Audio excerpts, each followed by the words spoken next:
Well, students, in the last class, we have introduced the binomial lattice model. In this class, we will discuss the log normal model. If you recall, in the binomial lattice model, you are given stock price at time t equal to 0, and you are only provided two possibilities. One is something like tossing a head.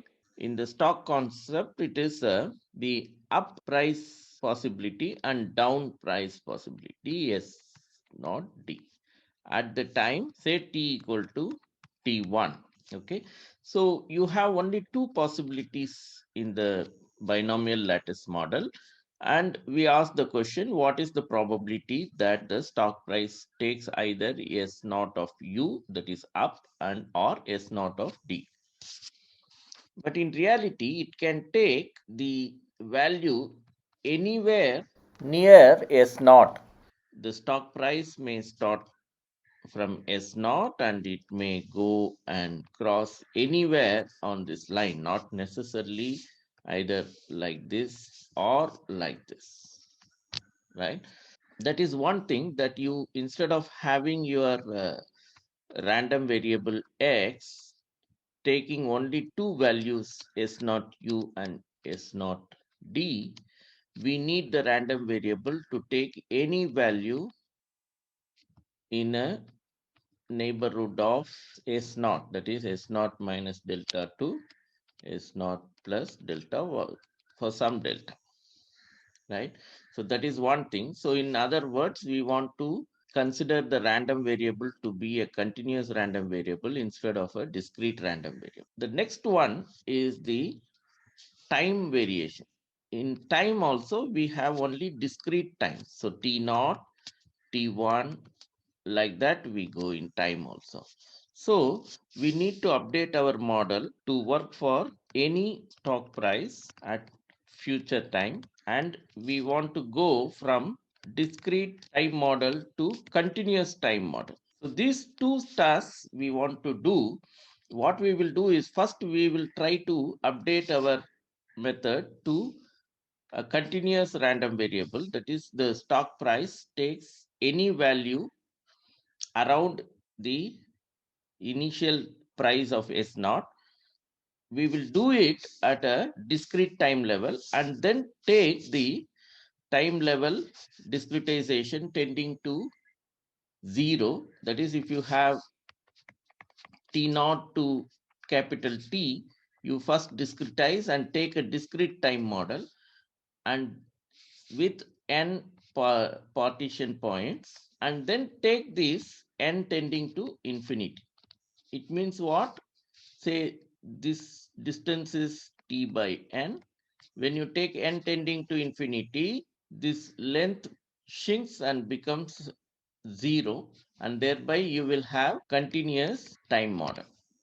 So these two tasks we want to do in the present class, and we will show that the random variable S of t, which is nothing but the random variable for stock price. Okay, so this will follow a distribution called log normal distribution.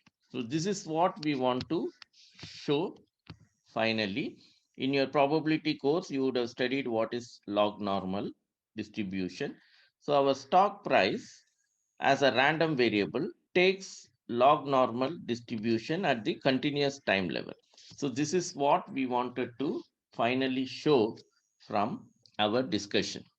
If you recall, in the continuous compounding scheme with annual interest rate R, we can write the price S of t as S naught into e power R t, right?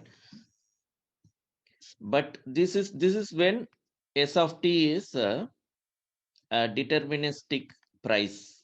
But as far as S of t is a stock price, this will be random. So we assume the form S of t is equal to S naught e to the power of some RT, where RT is a random variable. So this is the basic form that we propose for the log normal model. We will see that if we take like this, then this S of t will be a random variable that will follow the log normal distribution. That's what we are going to see at the continuous time model. But to start with, we'll consider the discrete time steps. First, let us take the stock holding period to be 1 year. That is, the period is the interval 0, 1. Later, we will try to update it to any time t. So let us discretize the interval or partition the interval 0, 1 into n pieces, where the partition is given by t naught, which is 0, t1 equal to 1 by n, t2 equal to 2 by n, and so on till tn minus 1 equal to n minus 1 by n, and tn equal to n by n, that is 1. Okay, so unlike in the binomial model, this random variable for a fixed t, it can take any value around the initial time value of s naught. At time t is equal to tk plus 1, we propose the stock price to be s of tk plus 1 is equal to s of tk into e to the power of r of tk. Okay, so it means you know the price at tk, which is s of tk, and we want to find what is the price at the point at the time t equal to t plus 1. Okay, where, as we said above, r of tk is a random variable. See, for every fixed tk, r of tk, if this notation is confusing, you can notationally imagine it as rtk. Okay, so that happens to be a function from the sample set S to capital R, as we have studied in the probabilities course. All these random variables are real valued functions defined on the sample space, right? So therefore, this r tk is a random variable. It means it is a function for a fixed tk. It is a function defined on the sample space to r. Okay, and for every tk you have a random variable. In that way, you have a collection of random variables tk. Okay, for k equal to 0, 1, 2 up to n minus 1 or n, right? So you have a collection of random variables, which is actually a stochastic process. So we know all this. So note that at t equal to t1, we can write the stock price s of 1 as s of tn, which is actually 1. Okay, so remember, tn is actually 1. Therefore, I can write s1 as s of t1. Now what I will do is I will divide it by s of tn minus 1, the stock price immediately at the previous time step. That is, I want here, let's imagine this as tn, t equal to tn, okay, which is actually 1, and this is t equal to tn minus 1, right? So divided by this into s of tn minus 1 divided by s of tn minus 2. Okay, so what happens? This gets cancelled with this. Similarly, s tn minus 2, which will get cancelled, s into tn minus 3. Like that, you go till s of 1 divided by s naught, that is given to us, into s naught. So when you do this, you can see that everybody gets cancelled with each other, and you are left out with S of Tn only, which is nothing but S of 1, right? But S of any Tk plus 1, how we propose this? S of Tk into e power R of Tk, right? This is how we have proposed the general form of it. That implies S of Tk plus 1 divided by S of Tk is e power R of Tk. So each one I can replace by this. So you take k equal to 0, that will give me this. K equal to 1, the previous term will give. Like that, n minus 1 if I put, then I will have Tn divided by Tn minus 1. That is this last term it will give. So using this, we can write S of 1 as, you take S naught first, S naught into this part is e to the power of R T naught into e to the power of RT1. I'm just going from the last term to the first term. Like that, we get e to the power of R. This is written as, the first term is written as Tn minus 1, right? Therefore, I can write this as S naught into exponential of sigma k equal to 0 to n minus 1 R of Tk. So now take log on both sides to get log S1 is equal to log S0 plus sigma k equal to 0 to n minus 1 R of Tk. So this can be written as log S of 1 divided by S0 is equal to sigma k equal to 0 to n minus 1 R of Tk, right? Now recall the efficient market hypothesis from the previous class. So what it says that if you are at time level t equal to Tk and you are interested in the stock price at the time level Tk plus 1, and you know the stock price at Tk, the dynamics of the stock price from here to here depends only on the information that comes in this interval. It never depends on what happened in the previous time step. That is here, this does not depend on this.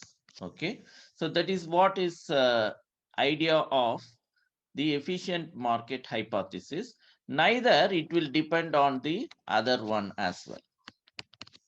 It will depend only on this period information. Is, remember here we have written Stk plus 1 as Stk e to the power of R of Tk.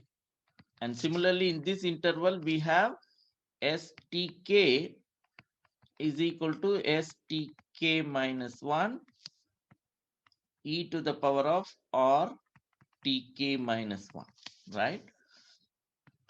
So you can see that we have a random variable R of Tk minus 1. Here we have R of Tk. And similarly in this interval, we have R of Tk plus 1 and so on. So it goes like this. So whatever happens in this time period, that is whatever we have the random variable, it never cares what happens here or here. Therefore, the efficient market hypothesis gives us the assumption that RTKs are mutually independent. This is the effective market hypothesis. We further assume that TKs are identically distributed. Okay, it means the assumption is sequence of random variables are IID random variables, that is independent and identically distributed random variables. So that is the assumption we will make, okay, based on the mainly the independence based on the efficient market hypothesis. And this assumption is finally you will say that they all are log normal distributed, and in practical life one can see that the prices more or less obeys this approximately. Okay, so that is why at least when the stock is not too volatile, you can see that they are ultimately going to obey this. Okay, so we will see there's an important theorem which will anyway tell that. So that is why this identically distributed assumption is not always true, but in many cases this is a reasonable assumption. That's what people believe, and go ahead with this theory. We assume that all RTKs, this random variables, all has finite expectation denoted by mu tilde. Say they all are identically distributed. Therefore, they all have the same expectation and has finite variance. Okay, this is an assumption, and with the identical distribution assumption, okay, they are same. So all these three are the basic assumptions that we make, and go ahead with our derivation. So let's introduce the notation. Expectation of log s of 1 divided by s naught. Okay, that is this one. Remember, these all are random variables. Since this one is this log of s of 1 divided by s naught is sum of random variables, therefore this itself is a random variable, right? So you can talk about the expectation of this. We'll denote this by mu. Remember, the individual random variables of our case are denoted by with tilde, and similarly the variance, and the expectation of log of this is denoted by mu, and similarly the variance of ln of s of 1 divided by s naught, we will denote it by tilde square. Okay, this is a notation. Okay, so this is just a notation I will be using, but you go and take a expectation here. So you take the expectation on both sides of this equation. We get expectation of log s of 1 divided by s naught, sum of the expectations of RTKs, right? And that is nothing but all are identically distributed and they have finite expectation. Therefore, all these are denoted by mu tilde for us. Therefore, this will be n times mu tilde. On the other hand, on the left hand side, we have denoted this by mu. Okay, so this implies mu is equal to n times mu tilde. That's what we get. Similarly, variance of S1 divided by log S1 divided by S naught is, again, all these are independent. Therefore, variance also we can take the, because the covariance are 0. Therefore, you can have variance of RTK, and again that will happen to be n times sigma tilde square. On the other hand, you have this, you have denoted by sigma square. So you have sigma square equal to n times sigma tilde square. Now, keeping these two in mind, we can now look at this expression. Probability of log S1 divided by S naught minus its mean, how much this random variable deviates from its mean, divided by sigma, its standard deviation. I want this to be less than or equal to some quantity R. Okay, that can be written as probability of log S1 divided by S0 minus, I can write mu as n times mu tilde, n times mu sig tilde divided by sigma can be written as square root of n times sigma tilde. Now this expression is less than or equal to R. So this, if you see, it resembles something recall from the probability course. What you get to know from here, just going further, you just pause and think what it means, or where we come across this kind of expressions. You can think before proceeding.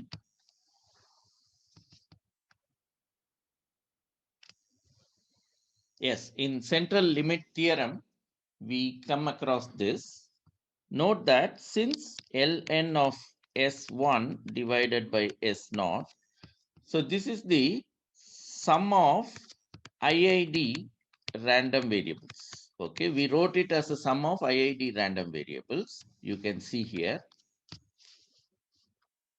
And all these random variables are with mean mu tilde and variance sigma tilde square, right? So this perfectly matches with our central limit theorem. We can apply central limit theorem here.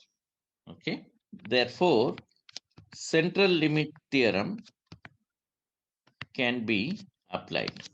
The central limit theorem, which tells you limit n tends to infinity, probability of log s of 1 divided by s naught minus n times mu tilde divided by root n into sigma tilde will actually, this sequence will converge to the less than or equal to R will converge to this. This is nothing but standard normal distribution. Remember, n tending to infinity means the partition length tending to 0.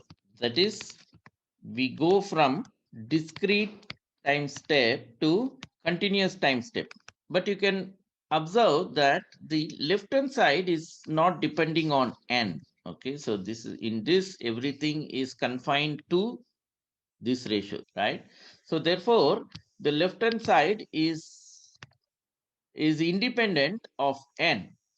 Okay, therefore you can actually write probability of log S1 divided by S0 minus mu by sigma is actually limit n tends to infinity S1 by S0 minus n times mu tilde divided by root n sigma tilde is actually the standard normal distribution.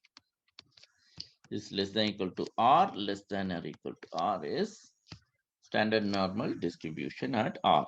So that implies log S1 divided by S0 minus mu divided by sigma. So this as a random variable is actually the standard normally distributed random variable. Okay. So that implies log S1 by S0 is normally distributed with parameters mu and sigma square. This is precisely the definition of the log normal. This is to say that the random variable S of 1 divided by S0 is log normally distributed.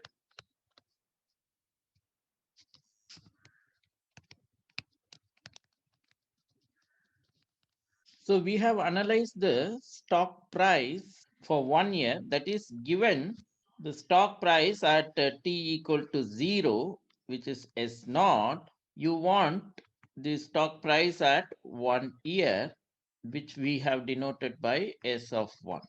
Now we are interested in analyzing the stock price at any time t. The t may be less than 1 year or it can be even greater than 1 year. Anytime anything is okay. All we want is to take t in such a way that it can be written as k by n for some integer k. This is an assumption, but anyway, when we go to continuous framework, this restriction doesn't matter. Now we want to analyze the price for the time t equal to capital T. Okay, so we can write s of t as s of k by n, right? So let me just change the notation from k to capital N just for the clarity, because we use k for running index generally. So I will use n for this. So s of t can be written like this. The same idea as what we did in the previous case. You divide this by s of n minus 1 by n and multiply by n minus 1 by n. That is s of n minus 1 by n. Again divide by s of n minus 2 by n and then multiply by s of n minus 2 by n. Like that you go on. S of 1 by n at the end divided by s naught into s naught. So everybody gets cancelled and you will be left out only with this. That is nothing but s of t.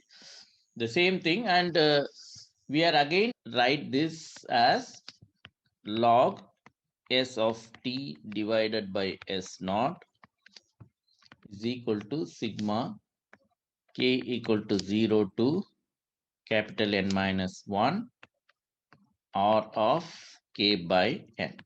Okay, because each tk is k by n now. The representation is just same. So we are just generalizing our discussion from 1 year to any time period 0 to capital T. Okay, so that's what we are trying to do now.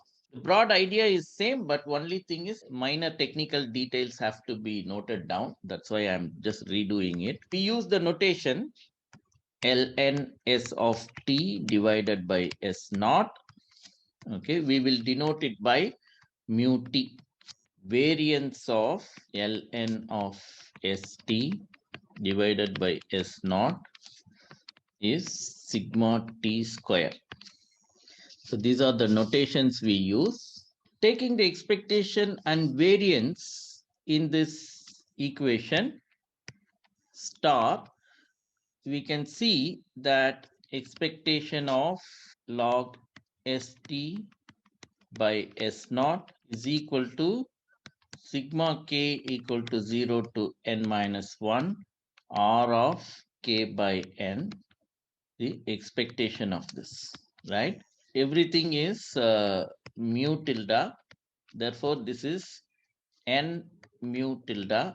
And on the other side, we have denoted it by mu capital T.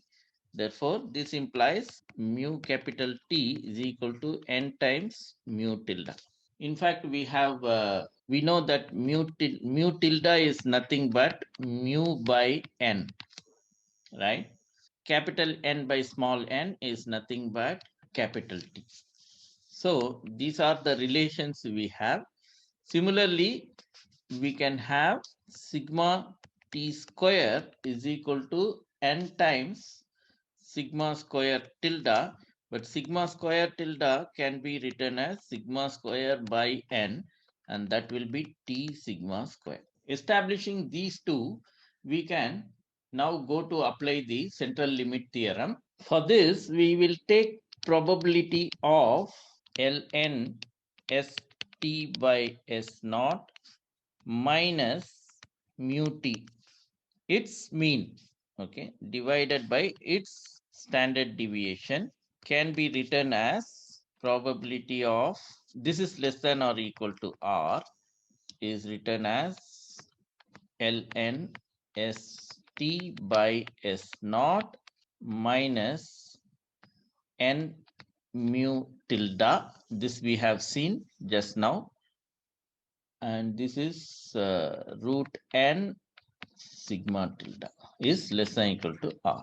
Again, take n tending to infinity and use central limit theorem as we did in the previous case. We get probability of ln of st divided by s naught minus mu t divided by sigma t less than equal to r is equal to limit of this one, and that will happen to be the by central limit theorem is the standard normal distribution. So that gives us ln of st by s naught minus mu t divided by sigma t is standard normally distributed, and that implies ln of st divided by s naught. This is normally distributed with parameters mu t and sigma t. That is nothing but t mu. This is the mean of 1 year, stock price, and t sigma. Okay, so there is no tilde there. And similarly, this is the variance of 1 year. So finally, this is the result. So final conclusion is, after all this calculation, what we see is st by s naught is log normally distributed, okay, with parameters t mu and t sigma square. Okay, there is a square here, square. So this is what finally we get as the log normal model. Let us summarize. Log normal model assumes the stock price at t as s naught e to the power of r. Okay, so where r is the random variable, which is not important for the final conclusion, and it says that s of t divided by s naught, it's the percentage return, is log normally distributed with parameters t mu and t sigma square, where mu and sigma square are mean and variance of 1 year stock price, which is also a random variable, right? S of 1. So you are given the 1 year mean and variance. Okay, you can see that the stock price at any time s of t divided by s naught is log normally distributed, and the probability that log s of t divided by s naught minus mu t, which is nothing but t times mu divided by t sigma less than equal to r, is standard normally distributed. Okay, so this is very important. Using the standard normal table, you can obtain the probability of s of t being certain percentage up or down. Okay, the percentage will be given by this r. We will see an example in the next video.